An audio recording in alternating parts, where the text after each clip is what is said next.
እንግዲህ በቀደም አርቲስት ሃጫሉ ሁንዴሳ በአሰቃቂ ሁኔታ ህይወቱ ሲቀጠፍ በዛ ሰዓት ውስጥ የሴኩሪቲ ካውንስል ይህንን ጉዳይ እየተወያየበት ነበር።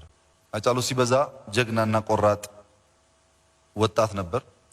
በለውጡ ጊዜ በነበረው ጠንካራ ጀግንነት ስራዎች አንዳንድ ጊዜ ከሀገር እንዲወጣ ምክር ስንሰጠው እዚሁ ከናንተ ጋር እሰዋለሁ እንጂ አልሄድም የሚል ለጠላት ሸብረክ የማይል የሚፈልገውን ነገር ለመናገር የማይፈራ ጀግና ታጋይ ነበር። አሁን ከሃጫሉ ሞት ከዛም በኋላ በሚታሰቡ አዳዲስ ሰበር ዜናዎች የሚፈለገው ጉዳይ የኢትዮጵያ መንግስት አይኑን ከህዳሴ ላይ እንዲያነሳ ነው። ሰበር ዜናዎች እንሰማለን። ሰበር ዜናዎችን ማኔጅ እናደርጋለን። ቋሚ ሰበር ዜናችንን ግን አይናችን አናነሳ። ቋሚ ሰበር ዜናችን ሀገራዊ ትልማችንን ማሳካት ነው። እናቶች እንጨት እየተሸከሙ የሚኖሩባት ኢትዮጵያ ውስጥ መኖርና አለመኖር ዲፍረንስ የለውም። በተለይ ለውስጠኛ ኃይሉ ያለኝ መልእክት ሁለት ነው። አንደኛ ሀገር አፍርሶ ብሔርን ከብሔር ሃይማኖትን ከሃይማኖት አባልቶ መንግስት መሆን አይቻልም። አትሊስት እንደው ትጥፋ ትበተን ካልሆነ በስተቀር እያባላህ መንግስት መሆን አይቻልም። አሁንም በግራ በቀኝ ለሽብር የምትዘጋጁ ሰው ለመግደል የምትዘጋጁ ሰው መግደል ዜና ውስጥ የዜና ሀገር እንቅስቃሴ ማቆም የምትችሉ ሌሎች እንደሚሉት እርስ በርስ ይባላሉ የፈለጉትን አያሳኩ የሚሉትን ጉዳይ የምታሳኩ ሰዎች ቆም ብላችሁ እንድታስቡ ነው ምክሩ። ቆም ብላችሁ አስቡበት። እርግጠኛ ሆኜ የምነግራችሁ ኢትዮጵያ የጀመረችውን ታሳካለች። ሚሞት ይሞታል እንጂ የጀመርነው አይቆምም። ላይቆም ነገር ማለፍ የማይገባቸውን ሰዎች መስዋዕት እንዲከፍሉ ባናደርግ ጥሩ ነው የሚሆነው። አሁንም ደግሞ በርቀት እንትና ተነስ እንትና ተቀመጥ የሚሉ ሰዎች አሉ። ለነሱ ያለኝ ምክር በርቀት ተነስና ተቀመጥ ድል አመጣ አያውቅም፣ ወደፊትም ድል አያመጣም።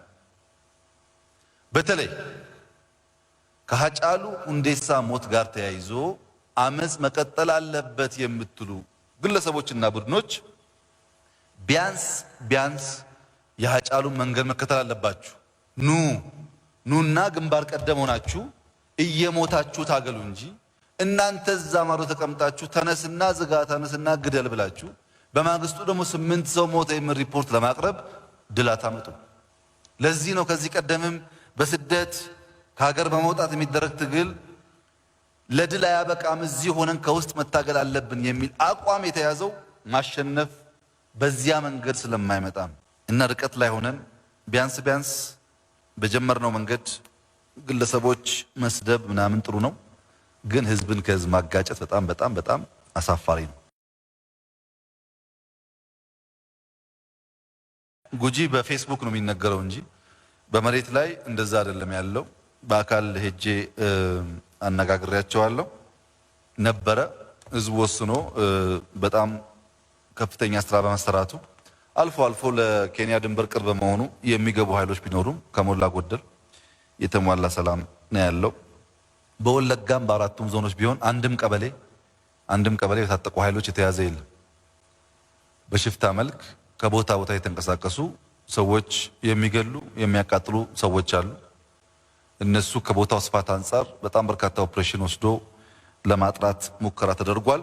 ወደፊትም በዚያው መንገድ ይቀጥላል። እሱ የኦሮሞ ህዝብ የፖለቲካ ትጥቅ ትግል ያስፈልገዋል ብዬ አላምንም። እድሜን በሙሉ ለኦሮሞ ህዝብ ትግል የታገልኩ ሰው ነኝ። በታገልኩበት ዘመን የሚያስፈልገው የትግል ስርዓት አሁን ያስፈልጋል ብዬ አላስብም። የኦሮሞ ህዝብ ነፃ ወጥቷል። አሁን የሚያስፈልገው ልማት ነው። ኦሮሞ በመሆኑ አንገት የሚደፋበት ሀገር አይደለም ኢትዮጵያ። የማንፈልጋቸውን አመራሮች ለማንሳት በሰላም መታገል። አሁን አብይ ኦሮሞ አይደለም የሚል ፖለቲካ ለኦሮሞ ህዝብ ብዬ በታገልኩባቸው 30 ዓመታት ውስጥ የኦሮሞነት ጥያቄ ሳይነሳ ቆይቶ አሁን ጠቅላይ ሚኒስትር ሲሆን ኦሮሞ አይደለም ማለት ምንድነው? እኔ ካልሆንኩ ሌላ ሰው ኦሮሞ አይደለም የሚል ነው። ኔክስት ይመጣውም እንደዛው ነው ማለት ነው። የኔ ኦሮሞነት ሰው የሚሰጠኝ የሚከለክለኝ አይደለም። በነገራችን ላይ ለኦሮሞ ህዝብ የማይጠቅም አብይ ለአማራ የማይጠቅምም፣ ለወላይታ የማይጠቅምም፣ ለጉራጌ የማይጠቅምም፣ ለማንም አይጠቅምም። ውሸት ነው።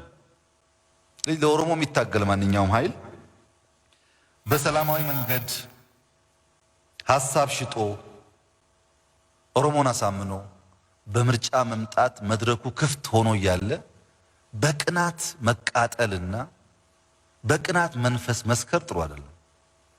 ይሄ ከኦሮሞ ባህል ውጭ ነው። መጀመሪያ ኦሮሞ ጠቅላይ ሚኒስትር መሆን ይችላል ወይ አይችልም ነበር ጥያቄው። መሆን ሲቻል ከተቻለማ እኔ ያለው እንዴት እሱ የሚል በሽታ ጥሩ አይመስለኝም።